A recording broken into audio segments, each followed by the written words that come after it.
Kita lanjutkan hadis ke-12.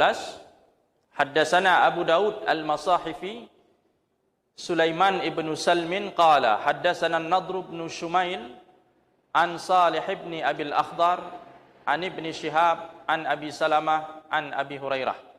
Jadi sanadnya ini sampai kepada Abu Hurairah radhiyallahu anhu. Beliau berkata, Kana Rasulullah sallallahu alaihi wasallam abyad ka'annama sigha min fiddatin rajil asy-sya'ri. Nabi sallallahu alaihi wasallam, kata siapa tadi? Abu Hurairah. Nabi sallallahu alaihi wasallam itu kulitnya berwarna putih. Orangnya putih. Ka'annama sigha min fiddah. Seolah-olah Nabi sallallahu alaihi wasallam terbuat dari perak. Seolah-olah Nabi itu diciptakan dari perak. Rajil asy-sya'ri. Kemudian rambut Nabi sallallahu alaihi wasallam itu ikal. Ya, tidak lurus sekali juga tidak keriting, tapi ikal. Rasulullah putih, dan ini sudah dijelaskan dalam riwayat yang lain. Putih Rasulullah itu artinya putih bercampur sedikit dengan warna merah. Itu kulit Nabi sallallahu alaihi wasallam. Jadi riwayat-riwayat ini sebenarnya pengulangan dari apa yang sudah dijelaskan oleh sahabat-sahabat Nabi yang lain. Penguatan dari apa yang sudah ada. Jadi hampir semua sahabat sepakat ketika menceritakan tentang Nabi sallallahu alaihi wasallam, walaupun dengan redaksi yang sedikit berbeda. Kemudian hadis ke-13, Haddatsana Qutaibah ibnu Sa'id qala akhbarani Lais ibnu Sa'din an Abi Zubair an Jabir bin Abdullah. Jadi sumber hadis ini dari Jabir bin Abdullah. Beliau berkata, anna Rasulullah sallallahu alaihi wasallam qala. Rasulullah sallallahu alaihi wasallam pernah bersabda, "Urida 'alayyal anbiya." Pernah diperlihatkan kepada Nabi sallallahu alaihi wasallam para rasul ataupun para nabi-nabi sebelumnya. Boleh jadi yang dilihat oleh Rasulullah ini dalam mimpi ataupun ketika Nabi melakukan Isra dan Mi'raj.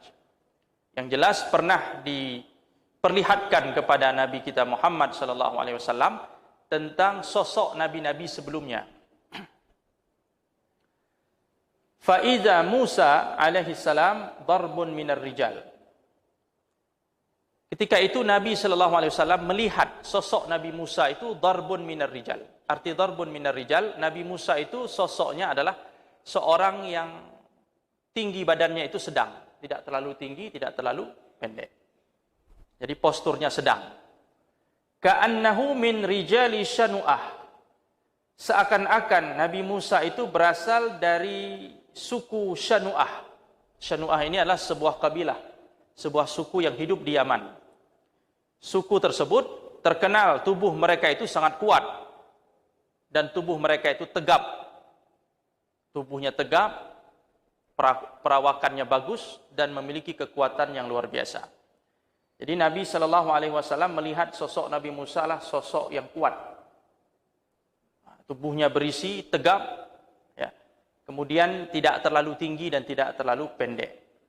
Itu yang dilihat oleh Nabi sallallahu alaihi wasallam ketika diperlihatkan kepadanya Nabiullah Musa alaihissalam.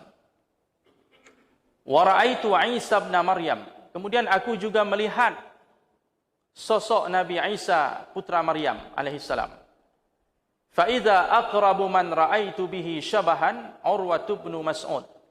Ternyata orang yang paling mirip dengan Nabi Isa yang aku lihat itu adalah Urwah ibnu Mas'ud, salah seorang sahabat Rasulullah sallallahu alaihi wasallam bernama Urwah bin Mas'ud. Beliau ini sangat mirip bentuknya dengan sosok Nabiullah Isa alaihi salam. Jadi ada di antara sahabat-sahabat Rasulullah yang punya kemiripan dengan nabi-nabi itu. Kemudian wa ra'aitu Ibrahim alaihi salam fa idza aqrabu man ra'aitu bihi syabahan sahibukum yakni nafsah. Kemudian aku melihat Nabi Ibrahim, diperlihatkan kepada Rasulullah Nabi Ibrahim. Bagaimana orangnya? Nabi melihat ternyata orang yang paling mirip dengan Nabiullah Ibrahim adalah dirinya sendiri. Artinya yang paling mirip dengan Nabi Ibrahim itu Nabi Muhammad sallallahu alaihi wasallam. sahibukum, sahabat kalian ini. Maksudnya Nabi sendiri. Karena memang Rasulullah itu keturunan Nabi Ibrahim dari putranya Ismail.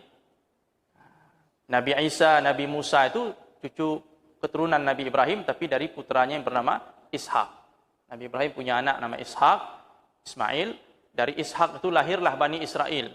Nabi Yusuf, Nabi Musa, Nabi Harun, Nabi Sulaiman, Nabi Daud, Nabi Zakaria, Nabi Yahya, Nabi Isa, Maryam, Imran. Itu semuanya dari keturunan Ishak. Ishak melahirkan Yakub. Ya. Semuanya bermuara ke Nabiullah Ibrahim alaihissalam. Dan dari seluruh anak cucu Nabiullah Ibrahim yang paling mirip dengan beliau adalah Nabi kita Muhammad sallallahu alaihi wasallam. Wa ra'aitu Jibril alaihi salam fa idza aqrabu man ra'aitu bihi syabahan Dihyah. Kemudian aku melihat Jibril. Perlihatkan kepada Nabi sallallahu alaihi wasallam malaikat Jibril. Tentu Jibril dalam wujud manusia, bukan Jibril dalam wujud aslinya. Kalau dalam wujud aslinya itu hanya 2 atau 3 kali pernah dilihat oleh Nabi sallallahu alaihi wasallam. Dia punya sayap, bersayap sampai 600 sayap. Ini yang dilihat oleh Nabi Jibril dalam wujud manusia ketika dia datang menyampaikan pesan-pesan. Fa iza aqrabu man ra'aitu bihi syabahan Dihyah. Ternyata orang yang paling mirip dengan Jibril ketika dia berubah wujud jadi manusia adalah sahabat Nabi yang bernama Dihyah Al-Kalbi. Dia ada seorang sahabat Rasulullah yang dikenal sangat tampan, sangat rupawan di Mekah, itu namanya Dihyah Al-Kalbi. Jibril apabila datang menemui Nabi sallallahu alaihi wasallam, beliau sering datang menyerupai Dihyah Al-Kalbi ini. Menyerupai sahabat ini, sahabat yang paling ganteng ini. Datang Jibril dalam wujud Dihyah. Kemudian berbicara dengan Nabi sallallahu alaihi wasallam. Pernah dilihat oleh istrinya Ummu Salamah. Nabi bertanya, "Itu siapa itu? Dihyah. Anda bicara dengan Dihyah?" "Bukan, itu Jibril datang dalam wujud Dihyah Al-Kalbi." Rupanya malaikat datang dalam wujud orang yang paling ganteng. Jadi selera malaikat tinggi juga ya, dia cari mana yang paling bagus ini rupanya, posturnya, begitulah malaikat menyerupai dirinya. Tentu dengan izin Allah Subhanahu wa taala. Kemudian hadirin yang dirahmati Allah Subhanahu wa taala, ini hadis riwayat Muslim tadi, hadisnya sahih. Hadis ke-14, Haddatsana Sufyan ibni Waqi' wa Muhammad ibnu Bashar al-ma'na wahid, walaupun ada 2 orang yang meriwayatkan 2 jalur tapi maknanya sama. Keduanya berkata, akhbarana Yazid ibnu Harun an Sa'id al-Juwairi qala sami'tu Abu Tufail yaqul. Aku mendengar Abu Tufail berkata. Abu Tufail ini sahabat Nabi sallallahu alaihi wasallam. Dialah yang menjadi sumber beritanya. Beliau mengatakan, ra'aitun nabiyya sallallahu alaihi wasallam. Aku pernah melihat Nabi sallallahu alaihi wasallam. Wa ma baqiya ala wajhil ardi ahadun ra'ahu ghairi. Dan tidak ada seorang pun yang pernah melihat Nabi yang hidup di muka bumi saat ini melainkan aku. Rupanya waktu beliau bercerita ini, tidak ada lagi seorang pun sahabat Nabi yang tersisa, sudah meninggal semuanya. Generasi sahabat sudah habis semuanya. Sudah pulang menghadap Allah. Tinggal 1 orang lagi, yaitu Abu Tufail. Dia katakan, yang pernah melihat Rasulullah sekarang tinggal saya di muka bumi ini. Jadi dalam dalam keterangan para ahli ilmu rijal dikatakan bahwa beliau itu wafat meninggal dunia pada tahun 100 Hijriah. Tahun 100 Hijriah. Bayangkan ketika Rasulullah masih hidup dulu, usia Abu Tufail ya kira-kira waktu itu 3-4 tahun, termasuk sahabat-sahabat yang sangat junior. Jadi kesan dia bertemu Rasulullah itu ketika itu masih kecil, masih seusia Hasan dan Husain begitu. Dan kebetulan beliau adalah sahabat Nabi yang paling terakhir wafat, ini Abu Tufail. Dia pernah melihat Nabi sallallahu alaihi wasallam. Saya tidak ingat, kalau tidak salah ini Abu Tufail yang dulu ketika masih kecil bertemu dengan Nabi sallallahu alaihi wasallam, Nabi mengambil air kemudian memasukkan air ke mulutnya dan menyemprotkan air itu ke wajahnya. Jadi Rasulullah bermain air dengan Abu Tufail ini. Jadi ada kesan dia bersama Rasulullah waktu kecil bermain air bersama Nabi sallallahu alaihi wasallam. Jadi Rasulullah sesibuk apapun dia sempat juga dia bermain dengan anak-anak. Itu kenangan dia bersama Nabi sallallahu alaihi wasallam. Pada waktu dia bercerita itu tidak ada lagi seorang pun sahabat yang hidup. Dia katakan, akulah orang terakhir yang melihat Rasulullah. Qultu, kemudian Al-Juwairi bertanya, sifhuli, tolong anda ceritakan kepadaku bagaimana Rasulullah itu. Kemudian Abu Tufail mengatakan, kana abyada malihan muqassada. Rasulullah itu orangnya putih, kulitnya putih. Tapi putih di sini harus kita konfirmasi ke riwayat lain. Ada penjelasannya putih bercampur sedikit merah. Kemudian malihan. Malihan ini dari kata al-malahah, yakni al-jamal wal husn. Rasulullah itu orangnya sangat rupawan, sangat tampan. Ya. Kemudian muqassadan. Muqassadan itu artinya Rasulullah itu punya tubuh ataupun organ tubuh yang sangat ideal. Tidak berlebihan. Misalnya dari segi tinggi, beliau tidak terlalu tinggi. Tapi juga tidak pendek. Itu dari segi tingginya muqassadan, ideal. Kemudian dari segi warna kulit juga pertengahan. Tidak terlalu berlebihan. Kemudian dari segi postur tubuhnya juga demikian. Dari segi rambut juga demikian. Jadi maksud muqassadan ini adalah satu keadaan di mana fisik Nabi itu betul-betul ideal. Ya. Kemudian yang terakhir, hadirin yang dirahmati Allah, hadis ke-15. Haddasana Abdullah ibni Abdurrahman, qala haddasana Ibrahim ibn al-Munzir al-Hizami, qala haddasana Abdul Aziz ibni Abi Thabit az-Zuhri, qala haddasani Ismail ibnu Ibrahim ibnu akhi Musa ibni Uqbah, an Musa ibni Uqbah, an Quraibin an Ibni Abbas. Jadi sumbernya dari Ibnu Abbas. Walaupun dalam riwayat ini ada seorang perawi namanya Abdul Aziz, beliau dinilai matrukul hadis. Kalau dalam rantai periwayatan itu ada perawi yang mendapat label matrukul hadis, ini berarti hadisnya sangat lemah. Hadisnya dengan riwayat ini, dengan sanad ini sangat lemah. Karena seseorang itu mendapat gelar matruk, ini salah satu bentuk jarah, salah satu bentuk rekomendasi penilaian negatif dari para ulama. Matruk itu ketika seseorang itu pernah berbohong. Di antara penyebab seseorang mendapat label matruk karena dia pernah bohong. Tapi bohongnya bukan dalam masalah hadis, bohongnya dalam bicara sehari-hari.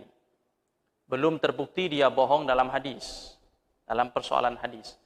Kalau terbukti dia bohong dalam masalah hadis, maka dia bukan lagi matruk, tapi disebut kadzab, kazib, atau wadhi'ul hadis, dan sebagainya. Yang jelas kalau orang sudah mendapat label matruk, ini berarti bermasalah sekali. Kelemahannya terlalu berat, cacatnya terlalu parah. Gitu. Atau problemnya bukan problem etik, bukan problem kepribadian, tapi problemnya adalah problem intelektual. Dia kesalahannya fatal, hafalannya lemah sekali. Kalau dia meriwayatkan hadis sering salah dan kesalahannya fatal. Jadi orang yang melakukan kesalahan fatal dalam periwayatan dan itu terjadi berulang-ulang, dia bisa mendapatkan label matruk ini.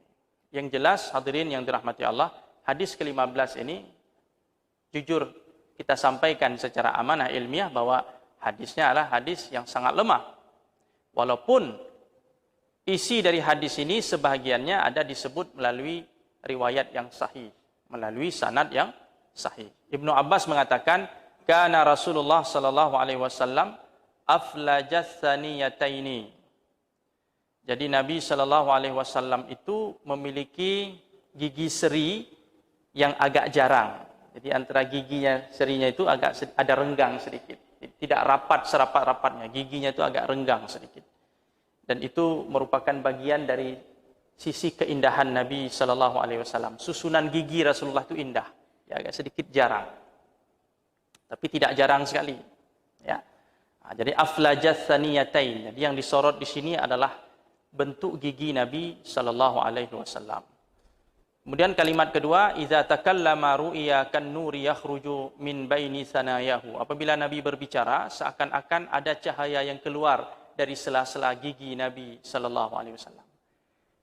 Kalimat pertama tadi sahih. Kenapa? Karena ada riwayat sahih yang mendukung bahwa gigi Rasulullah itu agak jarang, ada sedikit renggang. Itu didukung oleh hadis-hadis lain. Tapi kalimat kedua ini yang jadi masalah. Ketika Nabi berbicara seolah-olah ada cahaya yang keluar dari sela-sela giginya. Ini yang menjadi persoalan karena hadis ini diriwayatkan oleh seorang perawi yang matruk. Seorang perawi yang bermasalah dan masalahnya itu berat. Walaupun satu orang, ya walaupun satu orang. Karena penilaian terhadap sebuah sanad itu dilihat dari perawi yang paling lemah. Jadi kalau ada 5 orang, dari si A dari si B dari si C dari si D. Si A, si B, si C bagus orangnya, memenuhi kriteria. Sedangkan si D bermasalah, maka sanad ini jadi bermasalah. Walaupun satu orang, jadi penilaian secara kolektif, secara umum, secara grup. Jadi bukan mentang-mentang si A, si B, si C bagus, si D bermasalah, itu bisa tertutupi oleh A, B, C, tidak. Penilaian sebuah sanad itu dilihat dari perawi yang paling lemah. Berbeda dengan matan, penilaian terhadap sebuah matan dilihat dari sanad yang paling kuat. Itu kaidah metodologinya seperti itu dalam ilmu hadis. Sehingga walaupun orang-orang tadi yang meriwayatkan ini beres semuanya, kecuali Abdul Aziz tadi, ya sudah hadis tetap bermasalah. Hadisnya tetap bermasalah. Karena melalui jalur dia itu. Kecuali kalau ada didukung oleh riwayat-riwayat yang lain. Jadi kaum muslimin yang dirahmati Allah Subhanahu wa taala, ini adalah hadis terakhir dari bab yang pertama. Jadi dengan hadis ke-15 ini kita tuntas membahas bab pertama dari kitab ini.